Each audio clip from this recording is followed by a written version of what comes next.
CPI జాతీయ నాయకుడు K Narayana రాష్ట్ర ప్రభుత్వ తీరుపై తీవ్ర విమర్శలు చేశారు. ప్రశ్న రావణ్ అరెస్టు, ఉపా చట్టం ప్రయోగం, పోలీసుల వ్యవహార శైలిపై ఆయన ఆందోళన వ్యక్తం చేశారు. ప్రజాస్వామ్య హక్కులను ప్రభుత్వం కాల రాస్తోందని ఆరోపించారు. ఈ సందర్భంగా ఏఐటియుసి రాష్ట్ర కార్యదర్శి నాగసుబ్బారెడ్డి కూడా ఆయన వెంట పాల్గొన్నారు. రావణని ఉపా చట్టం కింద అరెస్ట్ చేసినట్టుగా తెలుసుకోవాలి.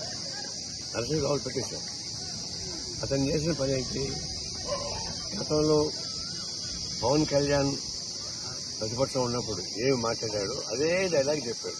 ఇంకా పుల్లు బాల కనుక ఆయన చెప్పు చూపించాడు, కామన్ చెప్పు చూపిస్తలేదు. అయితే ఈయన దీనిపైన రకరకాల పోలీస్ స్టేషన్ కేసులు పెట్టారు. అరెస్ట్ చేశారు, జైల్లో పెట్టారు, మళ్ళీ బెయిల్ వస్తే మళ్ళీ అరెస్ట్ చేస్తారు.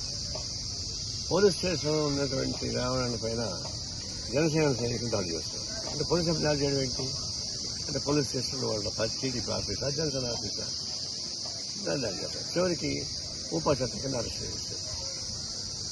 ఇది మహారాష్ట్ర మొన్న మహారాష్ట్రలో జస్టిస్ మాధవ్ తీర్పిచ్చారు.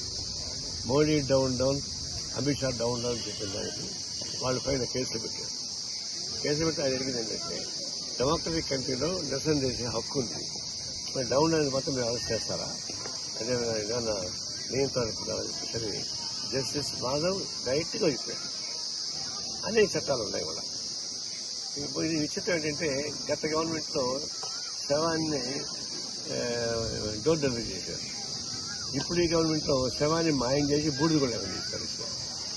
ఎక్కడ పోతుంది ఇది? ఏ ప్రభుత్వాలు వచ్చా కూడా పోలీసులు ఉపయోగించి వాళ్ళ ప్రత్యర్థులు ఏం కాల్ చేసే పని చంపేయడం, డోర్ డెలివరీ చేయడం, వ్యవసాయానికి ఉద్దేశం వెళ్లకుండా బూడిద చేసి పారేయడం, చివరికి బూడిద కావాలి కూడా నీలా పడిపోవడం. ఇవన్నీ చూస్తుంటే రాజకీయ వ్యవస్థలో ఒక అరాచకం వస్తా ఉంది. అరాచకం ప్రతిపక్షాలు చూస్తున్నారు, అధికార పక్షం నుంచి వస్తా ఉంది. అధికార పక్షం నుంచి వచ్చేటువంటి అరాచకాన్ని ఎదుర్కోవడానికి ప్రజాస్వామ్యం బలోపేతంగా వస్తా వస్తుంది. నేను తీవ్రంగా ఖండిస్తుంది. ఇది మంచిది కాదు.